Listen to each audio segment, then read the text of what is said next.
Dear residents of Tampines, this year we celebrate SG50. We had a Jubilee weekend, we have an extra holiday, which I was quite pleased to announce. And we have activities all over Singapore. We have celebration all over the whole year. And in Tampines, we have a whole Jubilee weekend of activities. We had live screening of our National Day Parade. And we saw many of you there. I think Li Hui was there with some of you. But it was also a year that was tinged with sadness because Mr. Lee Kuan Yew, our founding Prime Minister, was not with us to celebrate this very special moment in our history. When he passed away in March, fellow Singaporeans came together, united, to mourn his passing, but also to celebrate his life. Mr. Lee dedicated his whole life to Singapore so that you and I can have a better life, so that our children can have a better life. I know this firsthand because I was Mr. Lee's Principal Private Secretary from 1997 to 2000. And even after I left the job, even when he was in his 90s, he worked very, very hard for Singapore. On Mr. Lee's passing, we learned anew that Mr. Lee and his pioneer generation of leaders, of fellow Singaporeans, fought the fights that they took. What did they fight against? They fought against colonial powers. They fought against communists. They fought against communalists who wanted to have race-based politics. They fought against poverty. They fought against illiteracy. Isn't this a great fight?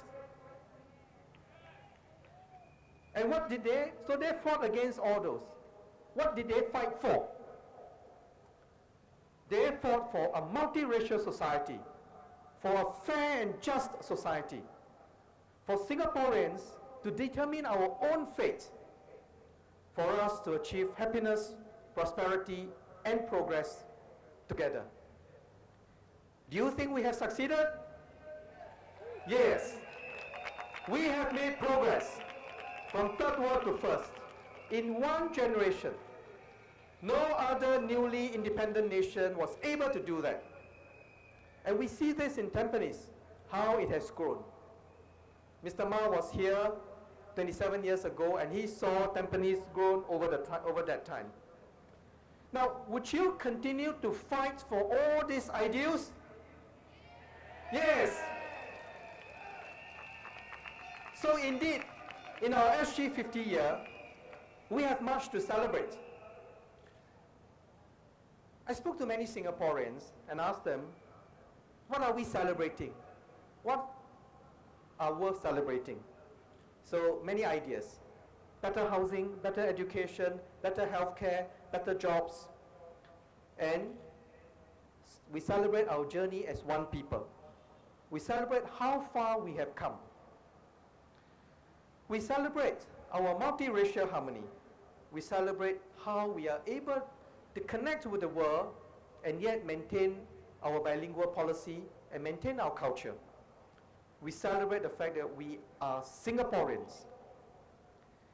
So I tried to put all these ideas together, and I think the most precious thing that we have built together is our Singapore spirit. Do you want to know what is the Singapore spirit? What I think is the Singapore spirit? Yes? Well, what is the Singapore spirit? The Singapore spirit is that we as elected officials, we work hard, we work honestly, we think long term, we engage our fellow Singaporeans to work together, and we work with you, for you, to build better lives and to build better future. The Singapore spirit is about we as fellow Singaporeans respecting one another, caring for one another. We have trust and confidence in one another and in our elected officials. And we stay united as one people, regardless of race, language, or religion.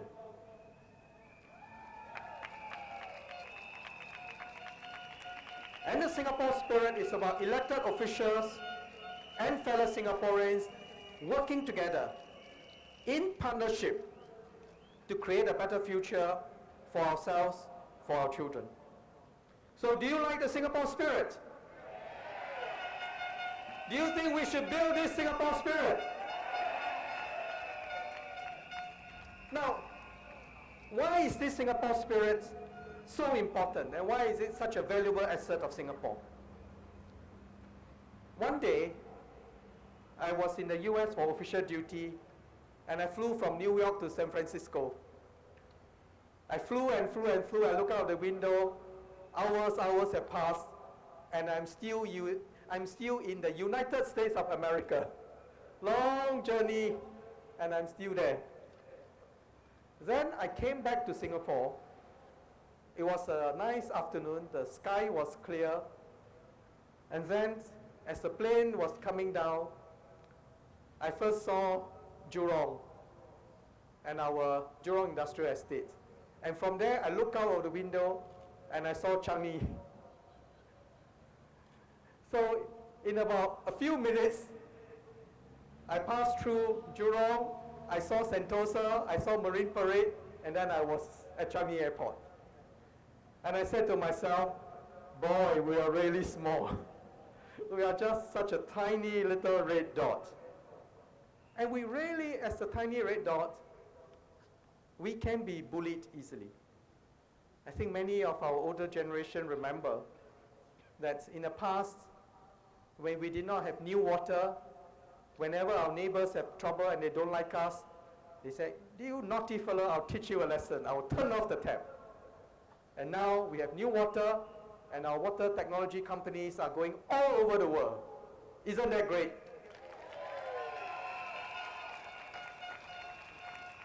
I should tell you that once I approached one of our neighboring countries who sell a lot of rice to us. And I said, you know, in an emergency, Singaporeans are all rice eaters.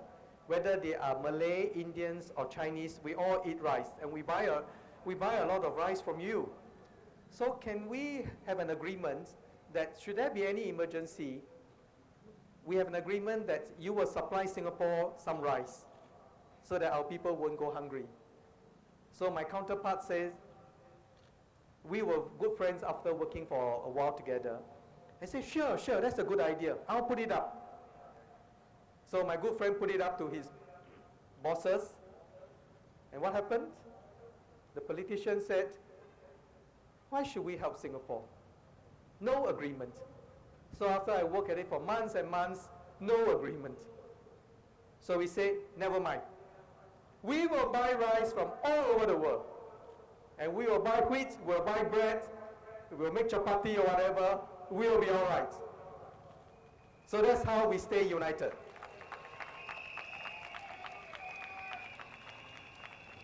I once represented Singapore to negotiate a very major agreement with a very big country.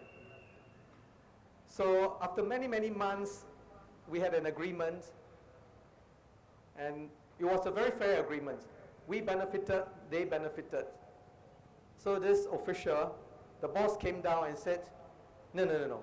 We can get something more out of Singapore. So he came to me and said, Mr. Heng, this is not a good agreement. We want more. You must give us this.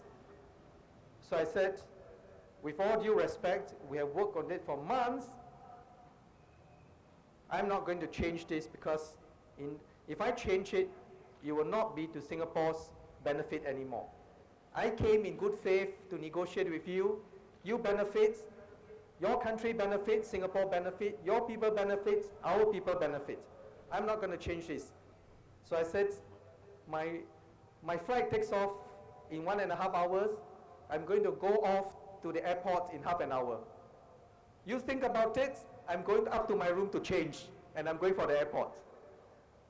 So he came knocking on my door 15 minutes later and said, okay, we had an agreement.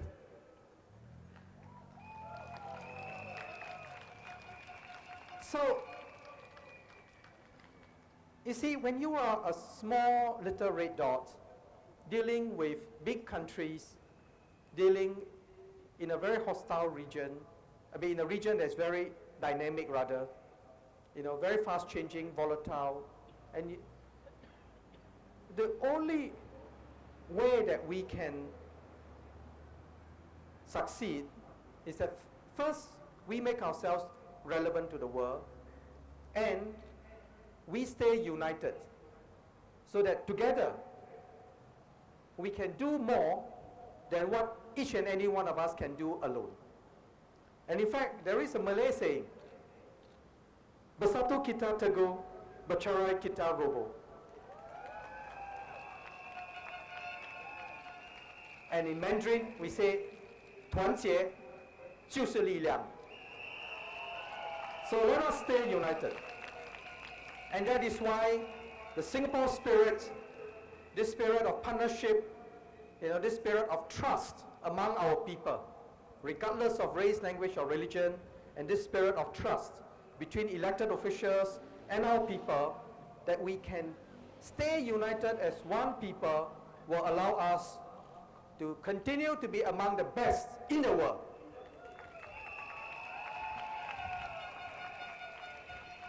Now let me talk about the Singapore spirit in education. We see the Singapore spirit in education. Our officials are working hard, working together with you for your children. Every child in Singapore is a child of Singapore. I want every child, your children, to succeed, to be better than us. So sometimes parents come to me and say, hey, Mr. Heng, how come the maths paper so hard? When I was young and not so hard. I say, well, if your kid if you find it easier than when you were young, then something is wrong. Then we should rejoice that our children can do better than us. They can do more things than us.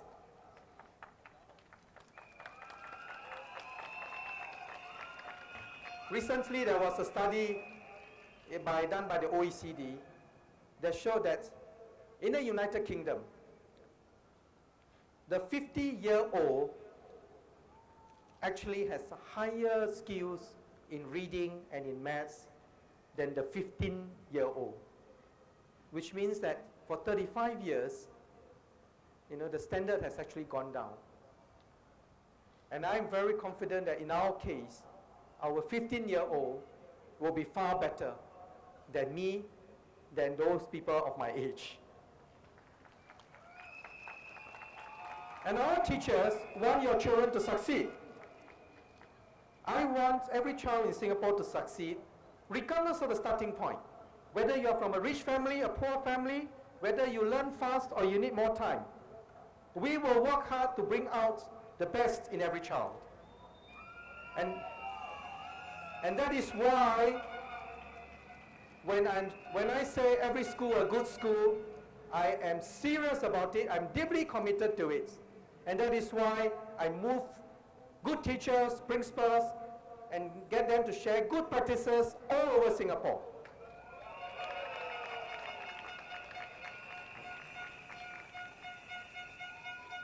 But every child is also different.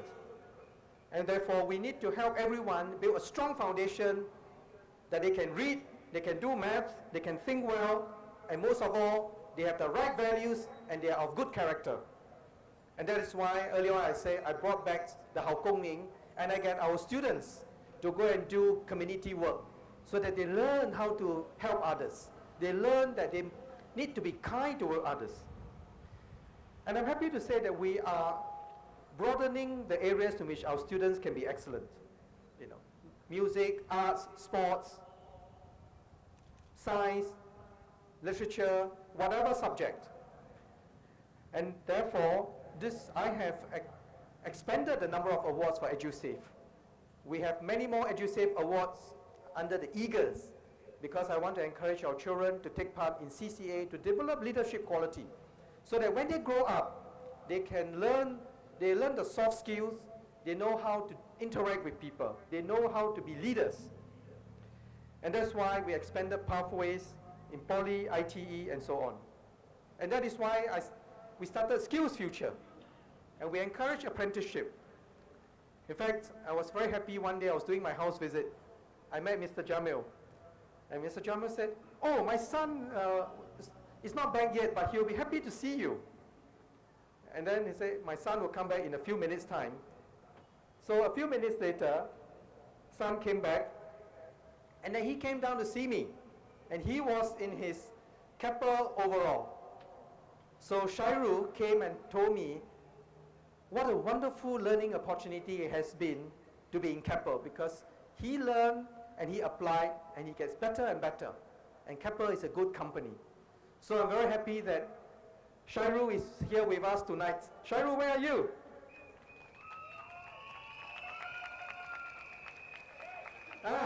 Where? Here. Okay. Thank you, Shairu. Shairu is still in his Kappa outfit. Wonderful. And I started the 5th university, Singapore Institute of Technology, because I want to give our students more opportunity to learn real stuff, real skills. And SIT will offer a very different way of university education. It will be a work study, so that our students, when they graduate, will have all the relevant experience. And Prime Minister has just announced that we will have a brand new campus in Punggol, not far from Tampines. I've also started degree programs in UNISIM. Okay? So whatever it is, whatever pathway, there will always be opportunities for our students to learn and to be better. And to make sure that no child who is poor is denied a good education, I have expanded our financial assistance from school, breakfast program, school financial assistance, to ITE, poly, university, at every level. And in fact, for ITE students, if they come from poor families, they not only have the fees all fully paid for, they also get a pocket allowance of sorts. And we have now changed the bus concession for polytechnics. And polytechnic students also get the bus concession. Over and above that, our community club have volunteers who go out and raise funds so that even if they don't meet MOE's criteria, our community will chip in and help. And in fact, I'm very happy that over the last few years, I've met the Kwong family, whose 3 daughters get the award every year. So I believe the Kwong family is here with us this evening too. Where are you? Very happy to see your children doing well. Thank you. Now, it takes a village to raise a child. That's what all our teachers say.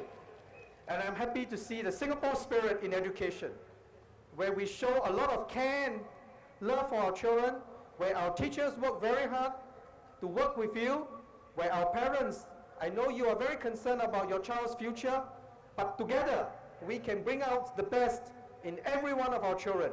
And there are many pathways for them to take, many peaks of excellence to go for, many routes towards that excellence. So this is what we are going to do.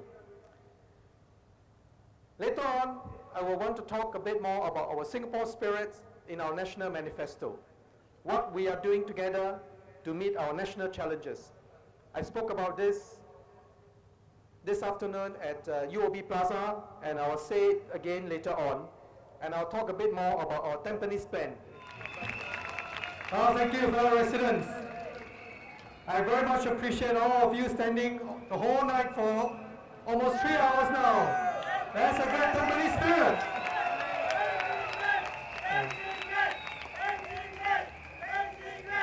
You have seen our national manifesto, what our Prime Minister has promised the country. This manifesto talks about our achievements together and talks about the challenges that we are going to face together. Internal challenges, external challenges. And this afternoon at UOB Plaza, I spoke about our economic challenges. As I said, I will do my very best to give every child in Singapore a good education, the best that we can afford, that we can do. But a good education is not enough to get a good job or to have a good life. Because if Singapore fails, our children have to go elsewhere, to find opportunity elsewhere. But if as a little red dot, we stay united, we can show the world what we can do. That we can create opportunities for our people. So this manifesto talks about what we can build together. That we want to do things the Singapore way. That we will have the Singapore education, the Singapore economy, the Singapore family, the Singapore health, the Singapore care, the Singapore transport, the Singapore living, and we want our young people to be the new pioneers. That at SG 100, our young people today will be the new pioneers.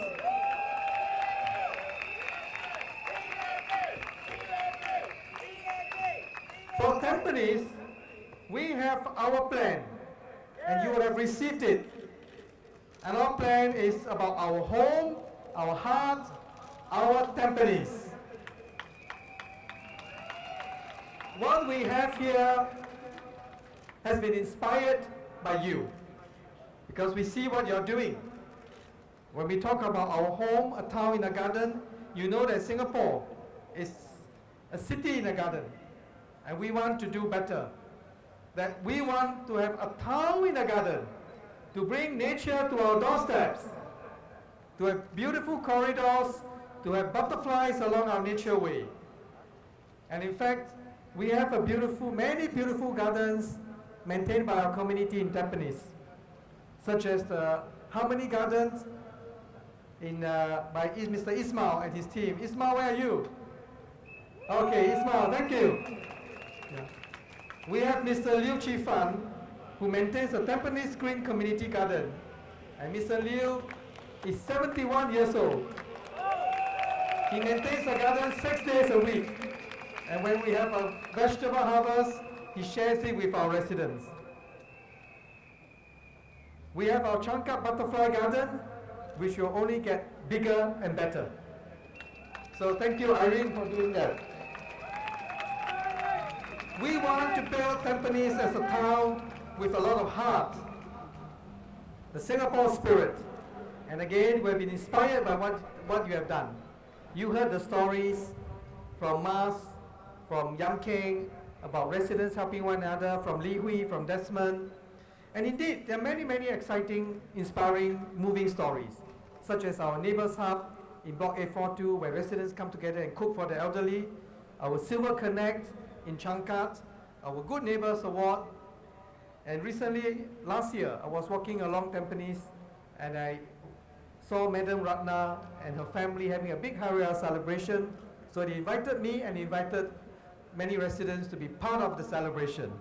And this is what it's all about. The big part, the big secret of Tampines Heart is, as Yam Keng said, that we have thousands of volunteers in all our VWOs in Tampines, in all our grassroots organizations, in all our party branches. So thank you to all our volunteers. You are the heart of Tampines. We want to build a Tampines that promotes active, healthy living.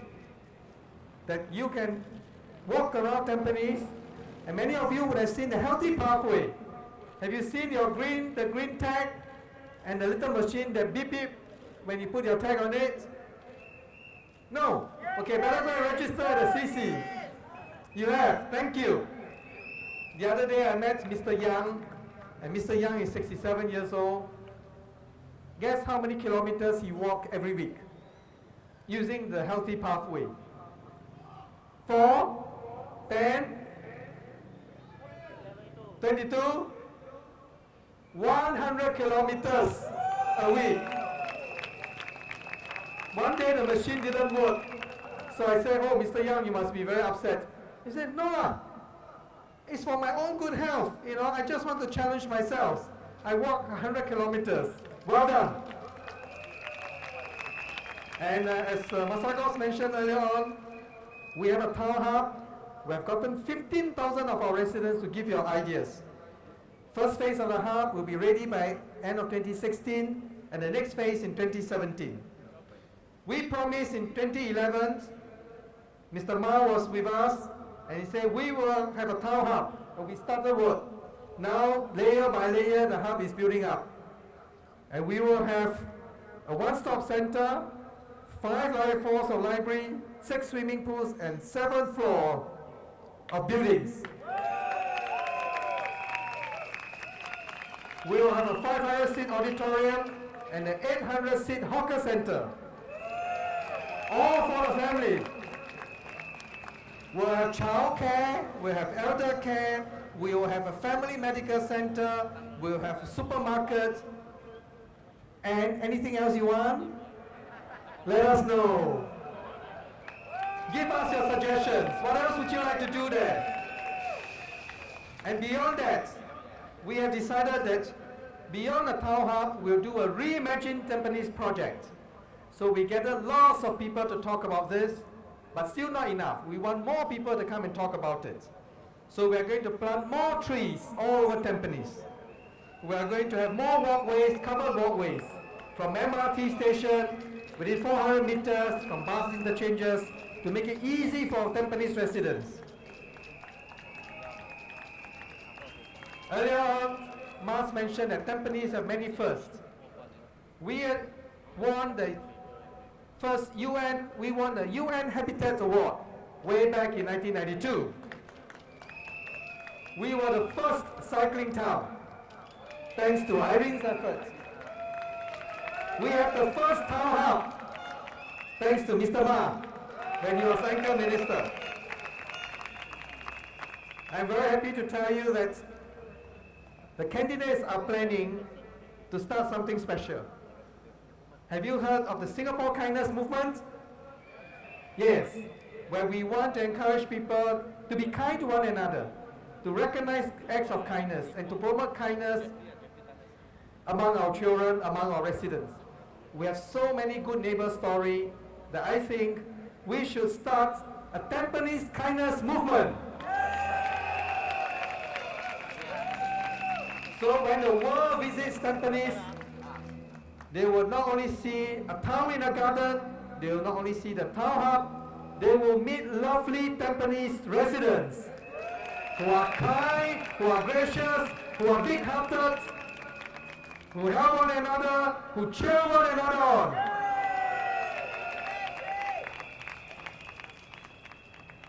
Now, the other day, I met a resident, and he told me how he would vote. He said, I will vote for the party that has good candidates, good programs, and can deliver. So, you have seen all our candidates. 2 new ones, Li Hui and Desmond.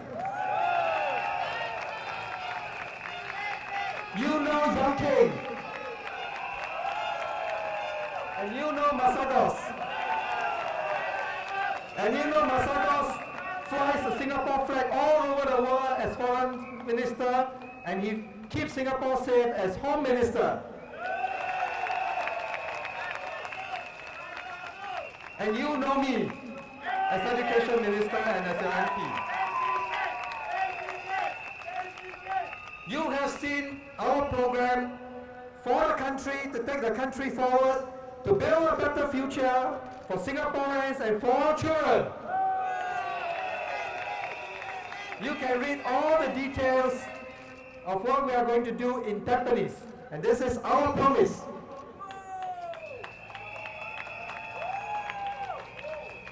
And finally, what we promise, we do. We don't just talk. We are the People's Action Party.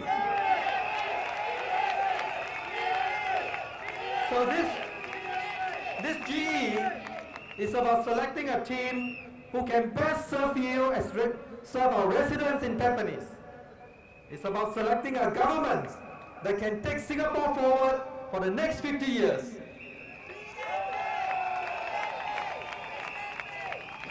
Every single seat in Singapore is contested.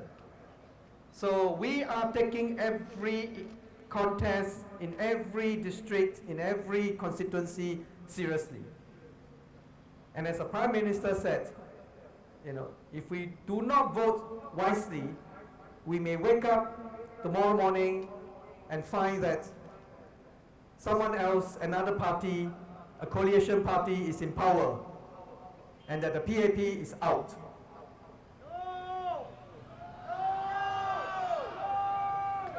So, if you want the PAP to form the government and give a strong mandate so that we can build the Singapore spirit, stay united, and continue to shine as a little red dot, vote for the PAP. If you agree with what I'm doing as Education Minister, vote for us. If you like to build the Singapore spirit in Tampines and build a kindness movement in Tampines, vote for us. And if you trust that my team and I will be able to serve you and serve Singapore well, vote for us. Vote for the PAP.